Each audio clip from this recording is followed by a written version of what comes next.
Well, y'all, that took about 3 seconds. In this video, we're going to go through all the calls for all the gun control that's happening in Australia, and I'm going to juxtapose that against something that's happening here in America. This video is going to be one you're going to want to send out because the things that we're going to show you are essential for your liberty and to understand the rights of which we have that are a blessing in this country and the dark forces that are not only looking to do this in Australia, but they're also looking to do it here in the United States. This is going to be an important one. Guys, hit that like button, subscribe to the channel, turn the notification bell on, and please send this out because the notifications are just simply not going out, and this is a very important message to get out there, so please help with that.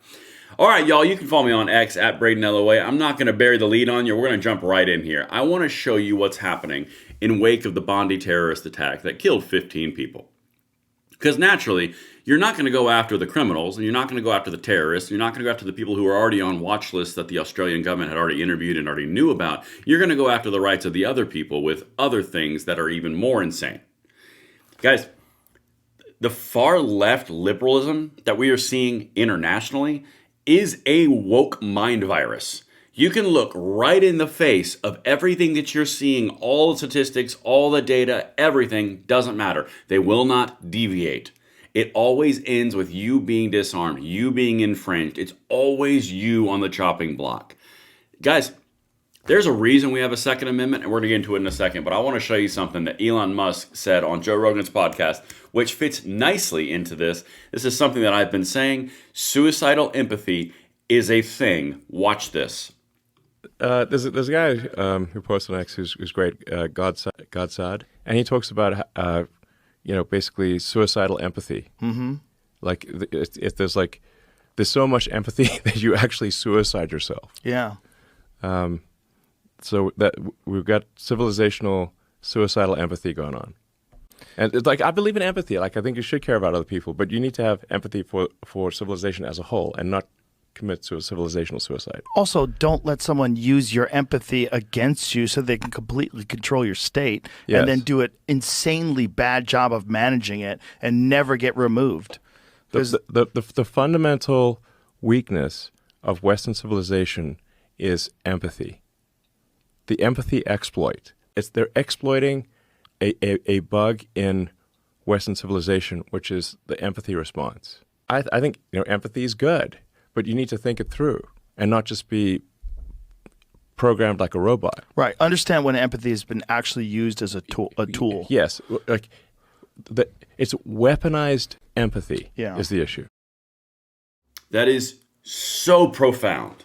And the reason I'm showing you that is important. It's going to filter into the next clip I'm going to show you because, the suicidal empathy partnered with a fear of offending somebody, partnered with the fear of being called a racist because of your virtue signal, it is a recipe for absolute and complete destruction of your rights, of your lives, of your finances, of your country. It is a weaponized system that is going to destroy everything we hold dear. Empathy is fine. When you overuse it, you ignore logic and reason. When you have no empathy, that's not a good thing. Balance. You got to have balance. All right, let's keep on going because I'm going to show you right here. In Australia, the firearms that were used in that attack were perfectly legal according to Australian laws. They were behind licensure. They were behind limits. They were behind mag bans. They were behind individual model bans. They were perfectly legal. This was government sanctioned. And somehow it still went wrong. Don't worry, they're going to get more gun control out of this. Again, it's not my country. I'm using this as a reason for you to see what they are doing. Okay, let's keep on going. Watch this. This is a minute segment from CNN. Openly says the quiet part out loud about Australia. Celebrating when this father and son, the father who moved to Australia back in 1988, his son was born here.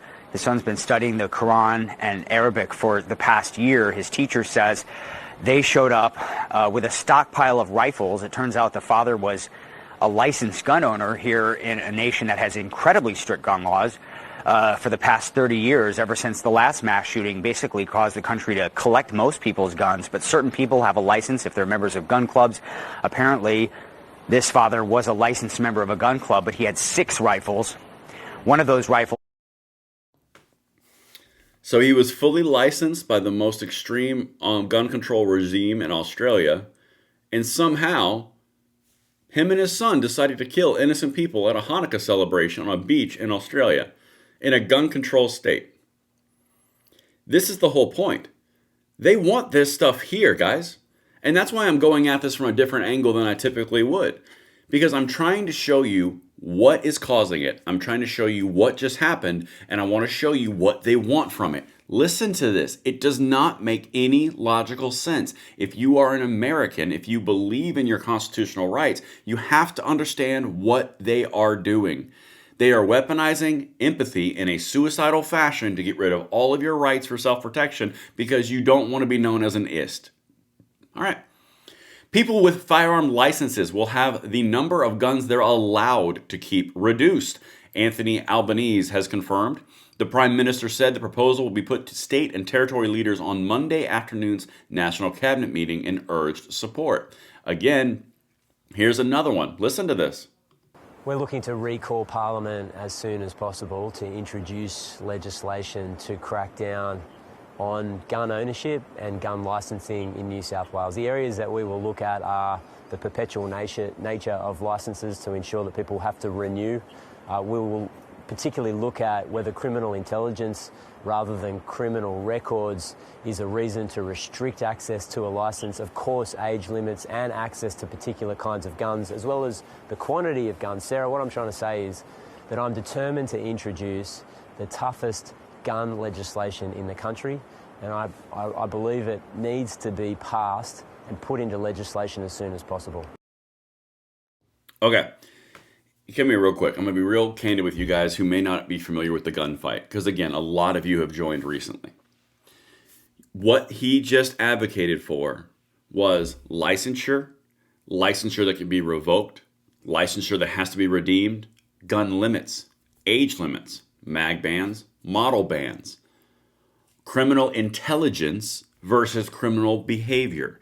That is thought crime level stuff. Everything that I just showed you that this guy said in 40 seconds is what the far left progressives and the Democrats have claimed that they want here in the United States. It doesn't have anything to do with reality. It's about their wish list. You have to understand what these people will do to get the power they desire. They will weaponize empathy, override the logic and reason of the population, and convince them to give up their own rights. That's why we fight so hard on this fight. It is a sacred right that we have. It's in our Bill of Rights. They're not going to repeal the Second Amendment. They can't. Because they know they can't, they go after around the edges and they try to nitpick everything. They try to get the mag bans. They try to get rid of firearm models. They try to get ammo bans. They try to get ammo background checks. They try to do all of these age restrictions, gun limits, licensure. They do it here too. The Second Amendment is the only thing preventing you from getting this exact same thing here in the United States. In fact, I'm going to show you right now Ilhan Omar saying the same dang thing. This is important stuff, guys, because they want to do it here. Listen, here's the first clip, and another one's following up. It's got the cat out of the bag.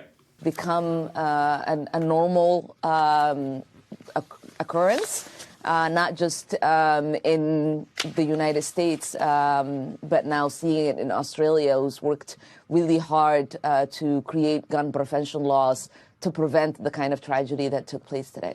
Become a normal occurrence, not just in the United States, but now seeing it in Australia, who's worked really hard to create gun prevention laws to prevent the kind of tragedy that took place today.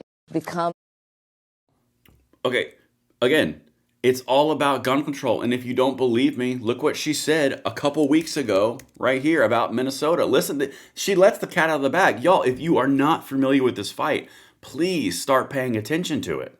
Listen to this. We have more guns in this country than we have humans.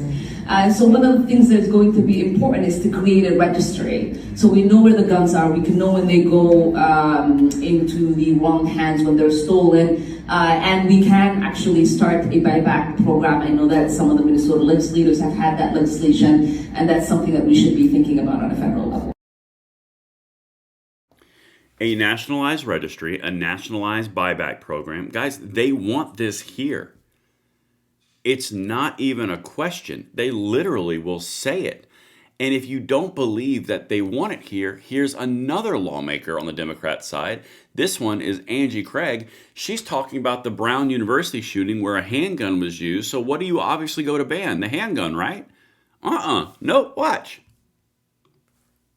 Cheryl and I are just devastated. Another act of senseless gun violence in this country. And we're the only nation in the world whose lawmakers don't seem to be willing to step forward and at least try to address this epidemic we have across our country.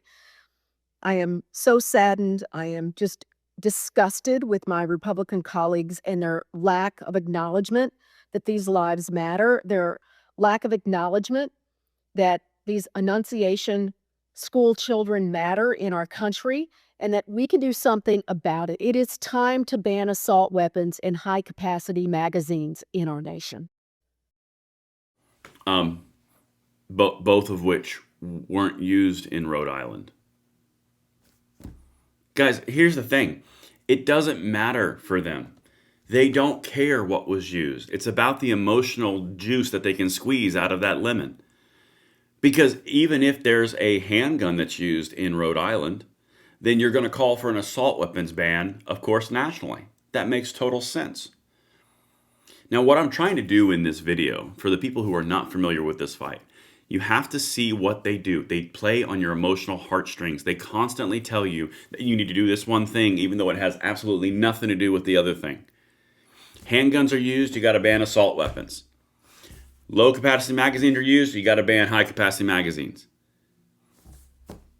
It literally doesn't make sense unless you understand that the end goal is about the banning of your Second Amendment rights and your full and complete acquiescence to their desires for control. You have to see this for what it is. You're seeing it in the advanced stages in Australia. You've got it in the UK to the point where they're now banning knives. You're seeing it in Australia with more licenses. You're seeing it in the liberal talking points here in the United States. The liberal agenda across the entire planet is to get rid of guns. We're special in the United States, and it's not in a bad way. We're special in a good way because our freedoms are preserved standing behind the Second Amendment, which was ratified in 1791, and they can honestly go pound sand. That's what I've got for you guys. Let me know what you think in the comments below. I'll see you on the next one. I'm Braden. Later.